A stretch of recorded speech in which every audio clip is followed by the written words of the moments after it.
ಹರೇ ಕೃಷ್ಣ ಪರಮ ಜಯ ಜೈ ஸ்ரீ கிருஷ்ண சங்கீர்த்தனம் ஜெய் சிர்ல குருதே பகவத்கீதை 3ஆம் அத்தியாயம் கடமை ஆற்ற வேண்டிய பதம் 16 17 ஏவம் பிரவர்த்திம் சக்கரம் ந அனுவர்த்தயதி இகயக அகாயு இந்திரியாராமக மோகம் பார்த்த ச ஜீவதி. பார்த்தனே, இவ்வுலகில் காலங்காலமாக தொடர்ந்து வரும் இந்த படைப்பு சுழற்சியை பின்பற்றாதவன் வீணன். அவனது புலனுகர்வுகள் அவனை பாவி ஆக்குகின்றன. ஒரு படைப்பு சுழற்சி பகவான் கொடுத்திருந்தார். அதாவது ஜீவர்கள், அன்னம், மேகக்கூட்டம், யஜ்யம், கடமைகள், வேதம், ஜீவர்கள். இது ஒரு சுழற்சியாக சொல்லப்பட்டிருக்கு. இதில் பொருந்தாதவனை பகவான் இங்கே பாபிங்கிறார். இந்த 16ஆம் பதத்தில் பகவான் அர்ஜுனனை பார்த்தனே அப்படின்னு அழைக்கிறார். குந்தி தேவியோடைய இயற்பெயர் பிருதா. அதை கொண்டு அர்ஜுனனுக்கு பார்த்தனுங்கிற பேர் உண்டு. இங்கே அம்மாவை நினைவுபடுத்துகிறார் பகவான். ஏன்னா அந்த தாய் குந்தி தேவி தன் வாழ்நாள் பூரா இதுவரைக்கும் பல கஷ்டங்களை அனுபவிக்கிறா. ஆனாலும் கடமையை அவள் விடலை. அதே போல் நீயும் உன் கடமையை செய், போர் கோரமானது அப்படின்னு கருதாதன்னு பகவான் சொல்ல விரும்புகிறார்.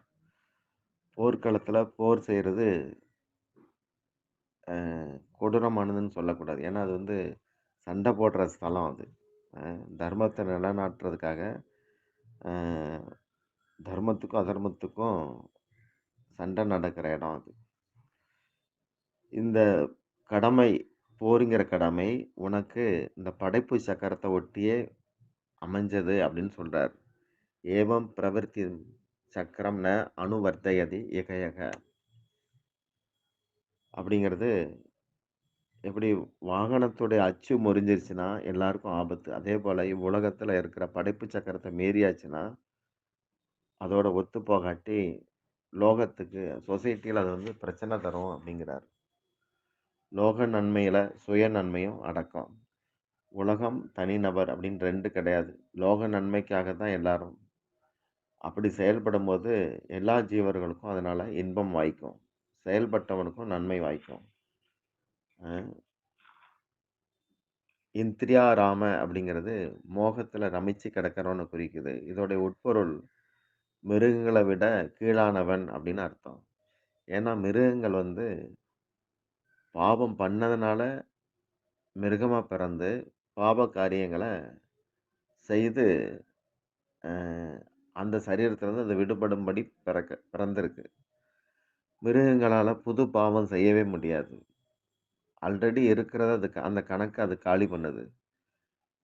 ஆனால் அந்த மோகம் பிடிச்சவன் புதுசு புதுசாக பாவங்களை செய்கிறான். இதனால் படைப்பு முழுவதுக்கும் துன்பம் தாரான். தன்னலம், தற்பெருமை, சுகபோகம் இதுக்கெல்லாம் நிச்சயமாக அடுத்தவங்களுக்கு துன்பம் தரும். இதனால் பாபமயமான வாழ்க்கை அமையுது. இதைத்தான் மிருகத்தோட கீழான நிலை அப்படிங்கிறத குறிக்கிறார். அடுத்த வரியில் மோகம் பார்த்த ச ஜீவதி, கடமையை செய்யாதவன் பாவி மட்டும் இல்லை, வீண் பிறவி அப்படிங்கிறார். அவன் பிறக்காமலே இருந்திருக்கலான்னு அர்த்தம். ராமபிரான் வனத்துக்கு போகிற போது அயோத்தியா மக்கள் பகவான் ராமச்சந்திர பெரிய மனம் இல்லாமல் அவங்களும் அப்படி அப்படியே உடைமைகளை போட்டுட்டு பின்னாடி வந்தாங்க. வீடுகளில் எல்லாமே அப்படி அப்படியே கிடந்தபடி இருந்துச்சு. ஆனால் இன்னைக்கு அப்படி நாம் கற்பனை பண்ண முடியுமா?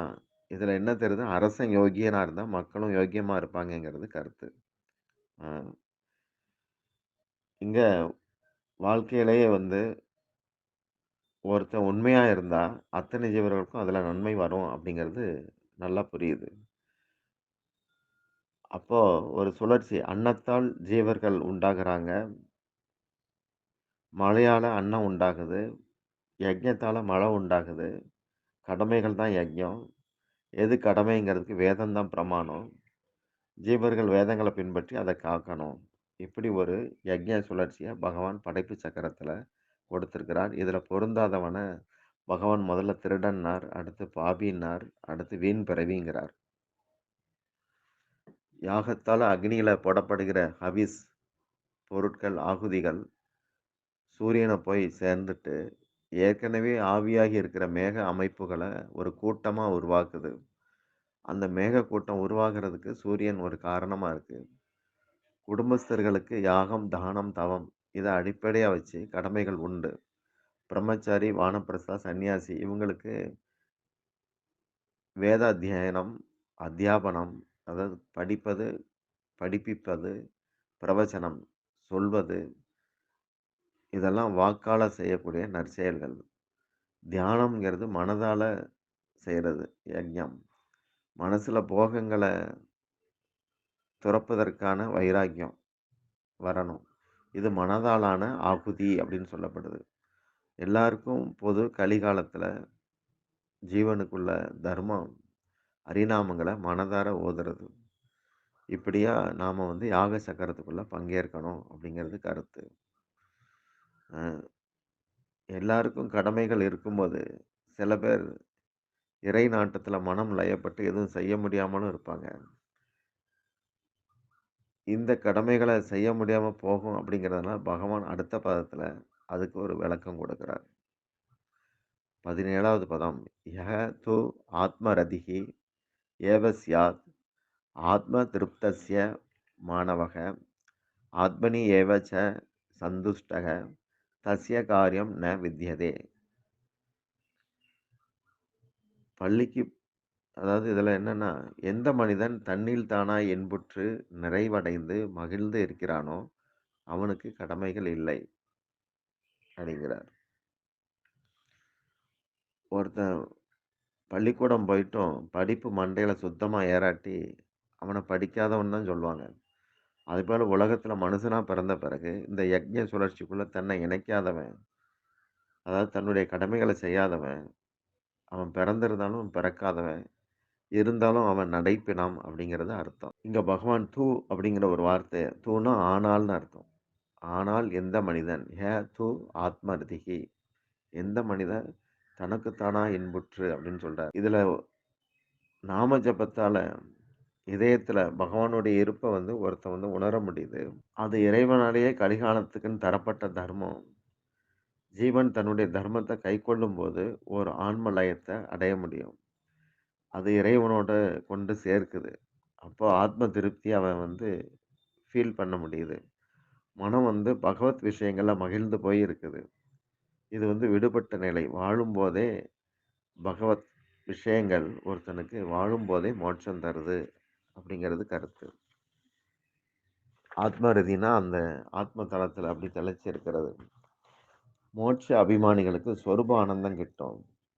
ஆத்மனி ஏவச்ச சந்துஷ்டக ச அப்படிங்கிற பதத்துக்கு மத்வாச்சாரியார் பகவான் பகவான் கிட்ட அன்பு உண்டானவன் அப்படின்னு பொருள் தாரார். தஸ்யதோ காரியம் ந வித்யதே அவனுக்கு லோகத்துல கடன்பாடுகள் இல்லை அப்படிங்கிறது கருத்து.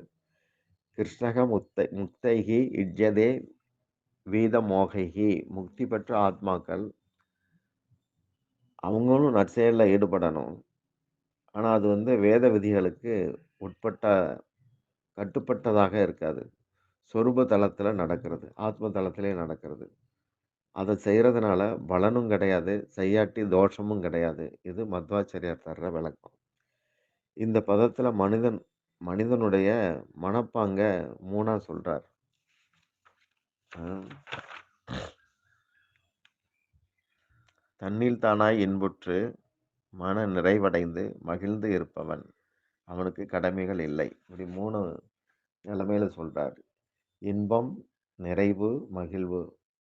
பொதுவா மனுஷங்க லோக விவகாரங்கள்ல ஈடுபடும்போது, புலன் நுகர்ச்சி தான் இன்பம்னு நெனைக்கிறாங்க. அப்போ புலன் விஷயங்களோட கூடி குழாவுறதுல மனநிறைவு கிடைக்கிறதா நெனைக்காங்க. அதுக்காக பாடுபட்டு சேமிச்சு செலவு பண்றது மனசுக்கு மகிழ்ச்சி தருவதா நெனைக்கிறாங்க. இது அடுத்தடுத்த நிலைமை இப்படி ஃபீல் பண்றாங்க. ஆனா இப்படிப்பட்ட இன்பம், நிறைவு, மகிழ்ச்சி இது குறைபாடு உள்ளது. ஜடமானது, கீழானது, அழியக்கூடியது, சம்பந்தம் இல்லாதது அப்படிங்கிறது கொஞ்சம் நிதானிக்கிறவங்களுக்கு தெரியும். திருமணமான புதுசுல இருக்கிற மகிழ்ச்சி நாளுக்கு நாள் தேயும். குடும்பத்துல யாருக்காவது வயசாகி நோய்வாய்ப்பட்டுட்டா, அவங்க செத்துட்டா கூட கொஞ்சம் நிம்மதி அப்படின்னு நினைக்கிறவங்களும் இருக்காங்க. சாப்பிடுறதுல முதல்ல ஒரு இன்பம் இருக்கு. அப்புறம் ஒரு நிறைவு உண்டாகுது. அப்புறம் அதிகம் சாப்பிட்டாச்சுன்னா, அந்த உணவே பிடிக்காம போயிருது. செல்வம் வந்து பேராசைய தூண்டும். போதும்னு நினைக்க விடாது. வேணும் வேணும்னு அ வேணும் வேணுங்கிற நெனப்பு இருக்கே, அந்த எண்ணம் தான் ஓங்கிக்கிட்டே போகும். பற்றாக்குறை தான் மீதி இருக்கும். பேராசை மனச வந்து மிதமா இருக்க விடாது. இப்படி தன்னிறைவுங்கிறது உண்டாகாமலே போயிருது. ஆன்மா சச்சித் ஆனந்தமயமானது. ஆன்மாவுல இன்மை அப்படிங்கிறதே இல்ல. அது எல்லாமானது, தன்னிறைவு கொண்டது. சொரூபத்துல ஆன்மாவுக்கு பரமாத்மா தவிர்த்து எதுலயும் தொடர்புக்கு அவசியம்ங்கிறதே கிடையாது. தந்தையோட இருக்கிற பிள்ளைக்கு எல்லாமே தானாகவே நிறைவு பெறும். தந்தைய மறந்து பிள்ளை வெளியேறிட்டா, இனி அவனுக்கு எல்லா தேவைகளும் உண்டாகுது. தந்தை தொடர்பு அப்படிங்கிற உண்மைய மறந்ததுனால, தேவையற்றதுகள்ல ஒரு நாட்டம் உண்டாயிட்டே இருக்கு. இன்பம், திருப்தி, மகிழ்ச்சி இந்த 3ம் வெவ்வேறானது கிடையாது. உலகத்துல அப்படி இருக்கும். பரமாத்மா தரிசனம் இதயத்துல கிடைச்சிருச்சுன்னா, இந்த 3ம் ஒண்ணாயிருது. சுய கடமைகள சரிவர செய்யும் கர்மயோகிக்கு பரமாத்மா அடையப்பட்டு விடுகிறார்ன்னு ஏற்கனவே கிருஷ்ணர் சொல்றார். இனி அவன் பெற வேண்டிய ஆனந்தம் அப்படின்னு எதுவும் இல்ல அப்படிங்கிறார். இறை அனுபவத்துல திளைக்கிறது இறை அனுபூதின்னு சொல்லப்படுது. இந்த நிலைய கர்மயோகத்துல அடைய முடியும். அப்படி அடைஞ்சவனுக்கு உலகத்துல செய்யவோ, பெறவோ, அறியவோ எதுவுமே இல்ல அப்படிங்கிறார். லோகப்பற்றால தான் மனசுல பற்றாக்குறை அப்படிங்கிற உணர்வு வருது. இதுதான் உடல வந்து தான் தனதுன்னு அலைய வைக்குது. யாருக்கு சம்சாரத்துல ஈடுபாடு அதிகமோ, அவருக்கு வந்து கடமைகள் அதுக்கேத்த மாதிரி குறிப்பிட்ட இடத்துல பிறந்து கடமைகளும் அதுக்கேத்த மாரி உண்டாயிட்டே இதுதான் விஷயம். ஹரே கிருஷ்ணா.